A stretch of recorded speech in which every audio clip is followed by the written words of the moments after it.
Good morning students, myself Gaurav Kumar Sharma, and in today's class we are going to start a new chapter in algebra, resolution into factors.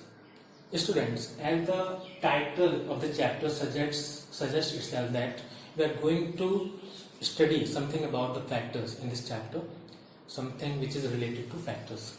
So before we start our chapter, let's recall about what are factors. Suppose that in arithmetic, suppose that we have a number like this 6, then the representation of this number 6 as the multiplication of prime numbers like this 1 into 2 into 3, all are prime numbers, and this can also be written as 1 into 6. So all these numbers 1, 2, 3 and 6 will be called the factor of this number 6. So this is all about factors in arithmetic. The same thing we have to apply in algebra also. Let's take an example. Suppose that we have an algebraic term like this, a cube. Then this can also be written as a into a, or we can also write it as a into a square, or we can also write it as a cube into 1, because 1 is a universal factor. That is why I have written 1 everywhere. So through this example we can understand easily that the factor of a will be a cube will be a square, a cube and 1. So this is all about the factors. These numbers will be known as these algebraic terms will be known as the factor of a cube. So now on the basis of these examples we can define when an algebraic expression is denoted as the product of two or more algebraic expressions or terms, then these algebraic expressions are known as the factor of given algebraic expressions. And the determination of these algebraic expression as a factor is known as the process of resolution into factors, or simply resolution into factors.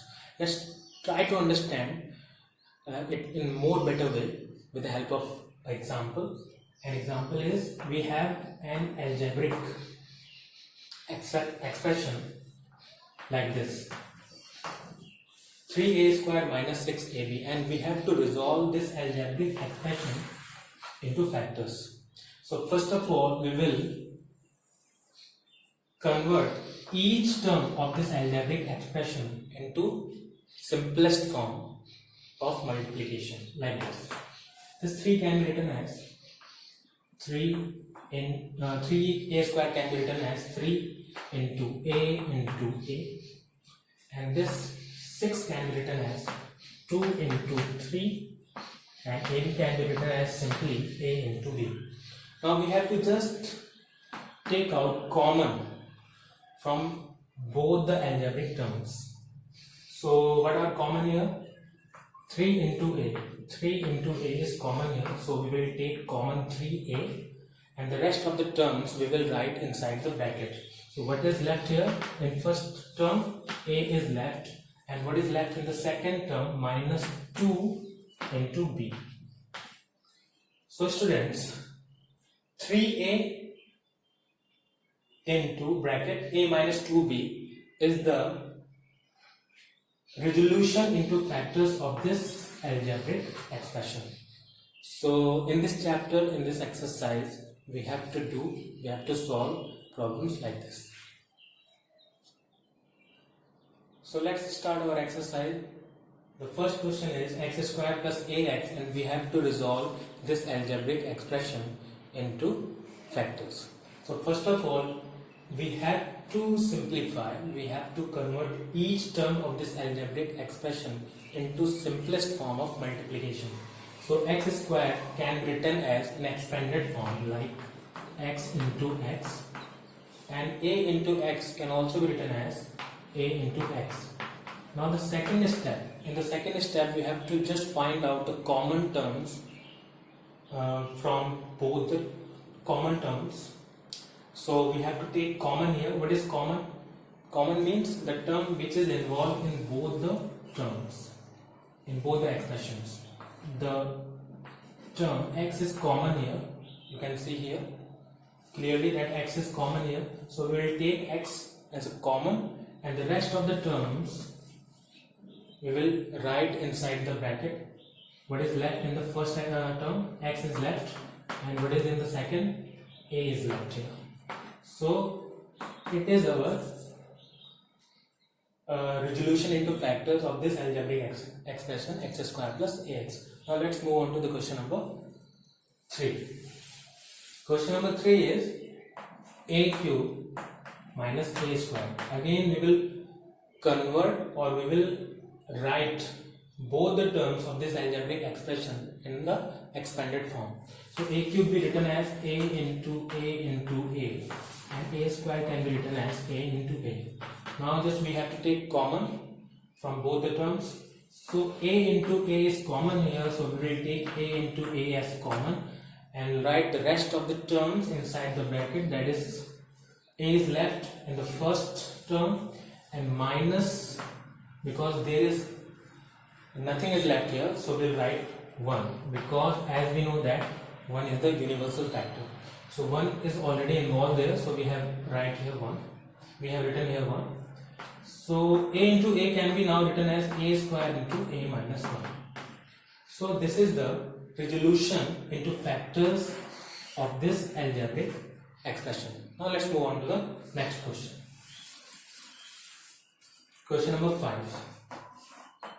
3m square minus 6mn. Again we will convert both the terms of this expression in the expanded form.